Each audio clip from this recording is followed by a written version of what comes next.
Tensions have exploded between China and the Philippines as the two nations fight for control over a tiny island in the South China Sea. The countries are engaged in a standoff that has stunned the US and left the rest of the world asking a question: what happens next in the South China Sea?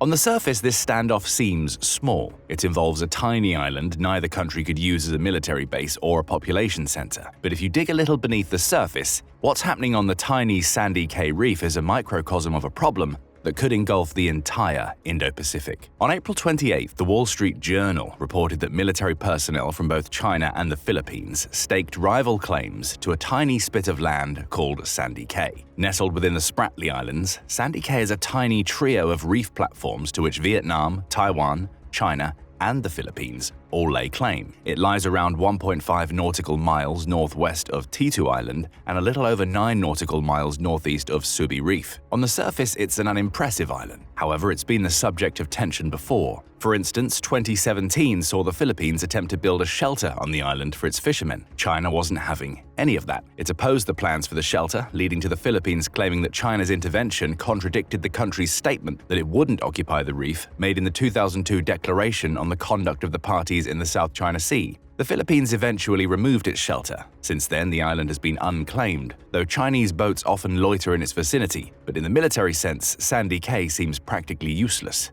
It isn't. And the reason behind its utility is why China and the Philippines want it. Over the last couple of days, both Chinese and Philippine personnel have planted their flags on the island. China was the first to land. In mid-April, China's state media declared that Coast Guard personnel from the country had arrived at the Coral Island, which is called Tieshen Reef in China. There, they enforced maritime management and exercised sovereign jurisdiction, according to Beijing. China claims its personnel arrived on the island to clear up debris and investigate reports of Philippine activity. After arriving, the Coast Guard personnel even snapped a photo of their team holding the Chinese flag on the island. The Philippines wasn't about to let that intrusion lie. Days after the photo of the Chinese Coast Guards holding their flag emerged, a team of 6 Filipino personnel arrived on Sandy Cay. There, they replicated the Chinese feat. They took a photo holding their flag in a clear attempt to exercise their own claim to Sandy Cay. China was furious. It dubbed the move illegal, while claiming that it has sent Chinese officers ashore to conduct on-site verification and enforcement measures.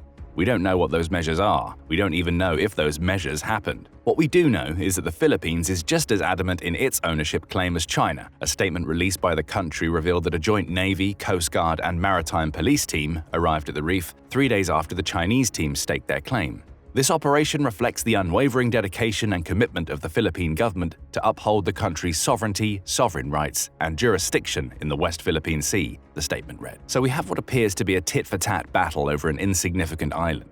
China arrived and made a claim. The Philippines countered with its claim 3 days later. That leads us to an obvious question. Why does Sandy Cay matter? It all comes down to the reef's location. We mentioned earlier that Sandy Cay is located just a few miles from Subi Reef. However, Subi Reef is an interesting island on its own. Unlike most of the Spratly Islands, Subi Reef is an artificial island China built to house one of the most important military outposts it has in the South China Sea. Why would China build an artificial island? With Subi Reef, China gets a patch of land that allows it to lay claim to a portion of the South China Sea that sits far outside its sovereign territory. Here's how it works. According to the National Oceanic and Atmospheric Administration, international maritime law states that every coastal state can claim territorial sea extending up to 12 miles away from its coastline. Within that territory, the country can exercise full sovereign rights. It controls which ships sail through and even which planes can fly over the territory. The country also gains access to an exclusive economic zone, or EEZ. An EEZ is an area of the ocean that typically extends around 230 miles beyond a country's territorial waters. A nation doesn't exercise full sovereign rights over an EEZ. However, it does have the right to explore, exploit, conserve, and manage the natural resources within that EEZ. It's in these rights that we see the true reason for the dispute over Sandy Cay. By building Subi Reef, China created a piece of land that it could claim as its sovereign territory. According to China, that means Subi Reef is subject to international maritime law. Given that Sandy Cay lies within 12 miles of the Subi Reef coast, Beijing says Sandy Cay should be owned by China. Furthermore, the 200-mile EEZ extending from Subi Reef gives China the ability to exploit up to 230 miles of waters surrounding Sandy Cay Reef. In short, China is trying to use artificial islands to claim as much of the South China Sea as possible. What's happening on Sandy Cay right now is just a symptom of those attempts. Sandy Cay itself is as unimportant as it seems, at least on the territorial waters front. The reefs that make up the tiny island are wholly submerged during high tide, meaning territorial water and EEZ rules don't apply to it. That doesn't matter to China. As far as it's concerned, its ownership of Sandy Cay Reef means it also owns Sandy Cay. The Philippines disputes that claim, naturally believing that China can't simply build a new island for the sole purpose of calling more of the South China Sea its own. It's a messy situation, and it's one that leads us to another question. Why is China so determined to claim more of the South China Sea? These claims are nothing new for China. It's made them for decades, even going so far as to publish its famous 9-line map that shows China believes that the entire South China Sea, barring the territorial waters lying off the coasts of other nations that border the sea, belong to Beijing. Both the Spratly Islands, where Sandy Cay is located,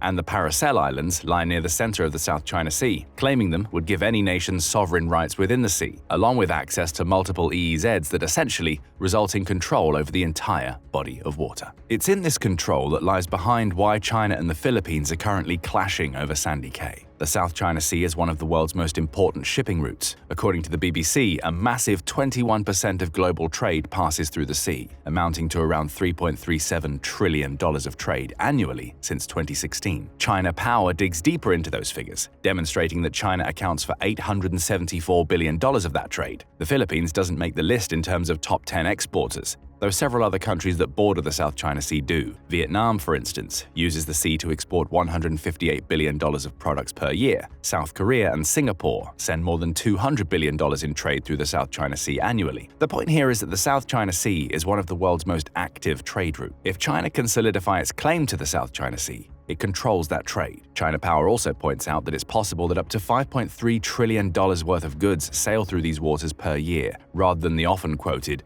$3.37 trillion figure. Interestingly, it also states that around $1.2 trillion of those goods accounts for trade with the US. Now imagine what that means to China. Control over the South China Sea would mean China could levy taxes on the ships sailing through the sea and even determine which ships can and can't enter. That's not a bad power to have for a country that's embroiled in a trade war with the US. It's also not a bad power to have when you consider that several other nations, including the Philippines, rely on the South China Sea for everything from trade to fishing. Suddenly, Sandy Cay doesn't seem so insignificant. The dispute over this tiny reef hinges on the artificial island China built that it thinks allows it to claim Sandy Cay as its territory. The building of that island is part of a wider Chinese effort to claim as much of the South China Sea as possible, allowing it to manipulate the flow of trade through the waters, along with their use for fishing and similar economic activities. However, it's not what sails on the South China Sea that really concerns China. It's what lies beneath the sea's weight: oil and gas. According to the Environmental Investigation Agency, or EIA,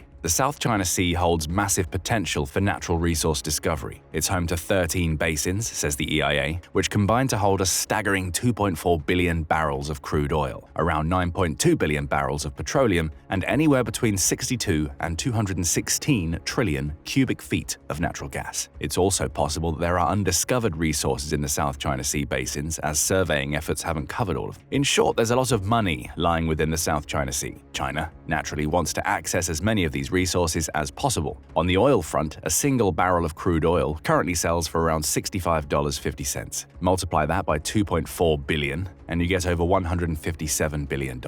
And that's assuming China simply sells the crude it could extract from the South China Sea. Refining that oil into products such as gasoline and diesel creates the potential for an even higher profit margin. The same goes for the gas and petroleum nestled within the South China Sea. Access to either opens up the possibility to generate tens of billions of dollars for the Chinese economy, or the Philippines, or any other nation that lays claim to the South China Sea. Of course, the presence of massive reserves of natural resources doesn't guarantee access to those resources. Much of the oil and gas lying under the South China Sea is inaccessible, and any nation controlling the waters would have to invest heavily in equipment to extract the resources. Even so, China wants that control. Even if it can't extract the resources today, controlling the South China Sea means it could do so in the future. All of that brings us back to Sandy Cay. What's happening on this tiny reef is just one example of the many territorial disputes taking place in the South China Sea. China and the Philippines raising their flags on the island may seem insignificant, but what we're seeing is those two nations going nose to nose on a territorial dispute that could have massive ramifications for their futures. Neither can back down. China allowing the Filipino claim damages its own attempts to rule the South China Sea. The Philippines letting China get away with its not-so-subtle expansionism means it risks losing its legitimate territorial claims. It's a standoff, and it's been escalating for a long time, and it's growing so large that it could soon encompass the United States.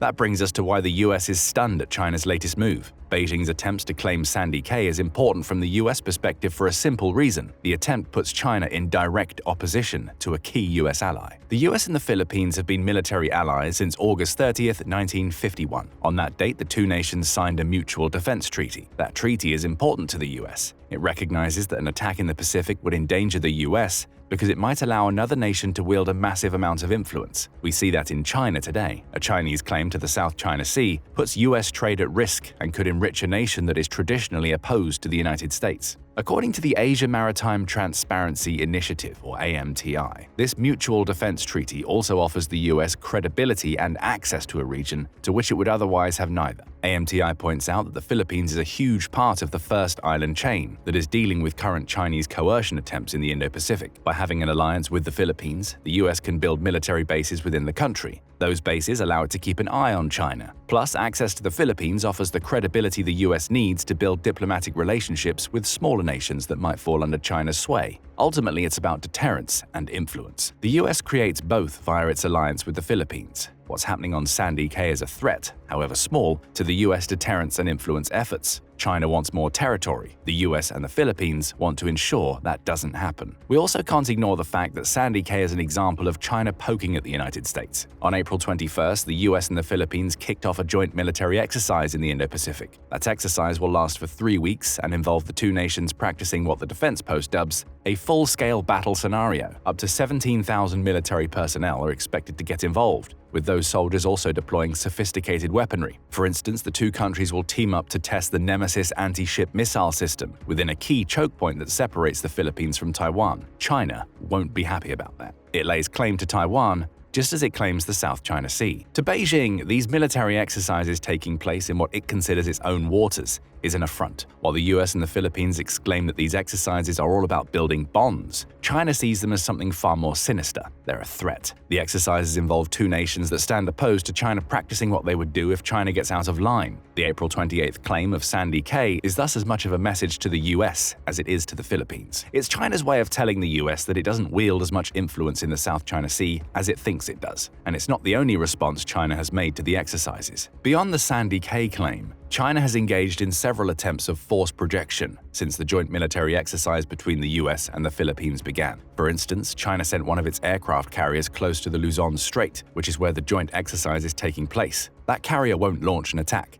It's there as a reminder. China is watching what the US and the Philippines are doing and wants to demonstrate that it has the assets to cause serious problems if either nation has designs on the South China Sea. That's a good thing, according to Philippine Army Brigadier General Michael Logico. "I always see this as a positive when China reacts to us," Logico says. "It only means that we have probably done something worthy of their attention." That's all well and good when the US is present in the South China Sea waters. The Philippines can get away with responding to Chinese claims on Sandy Cay and joint operations with one of China's largest enemies. Our real question is simple: what happens next, both with Sandy Cay and the South China Sea? We get a hint of an answer from the past. Though China won't dare to act against the Philippines while the US has ships near its waters, it has a long history of antagonizing the US ally. What happened on Sandy Cay on April 28th is just one example. Others include an incident in June 2024 that saw Chinese and Filipino ships clash. According to the Wall Street Journal, the Chinese Coast Guard confronted Filipino military dinghies in the South China Sea during that month. The confrontation didn't end peacefully. China's forces supposedly used spears, long knives, and axes to slash away at the rubber craft the Filipino troops were using. In one instance, a Chinese Coast Guard crew even boarded a Philippine ship, destroying its communications equipment and stealing the crew's cell phones. The Philippines said the incident amounted to little more than piracy. China claimed it was merely defending itself because the Philippines' ship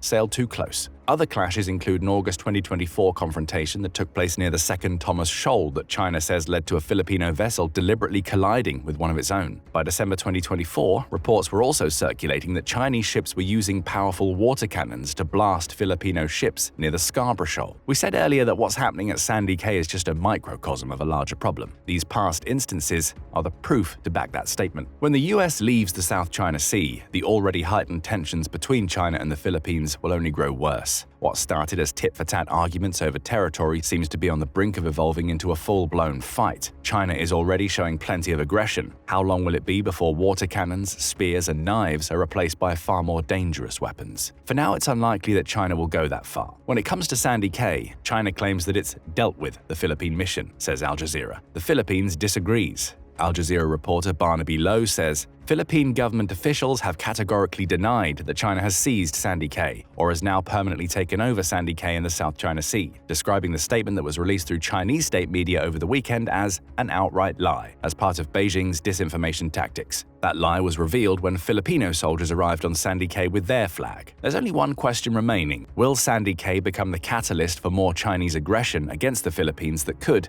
if it gets much worse, force the US into military action? Only time will tell. But for now, let us know what you think about the Sandy Cay incident. Will China back down, at least while the US is conducting joint military drills with the Philippines? Could we be seeing the start of a wider Chinese attempt to claim the South China Sea? Share your opinions with us in the comments, and remember to subscribe to The Military Show for more commentary on the latest developments in the Indo-Pacific.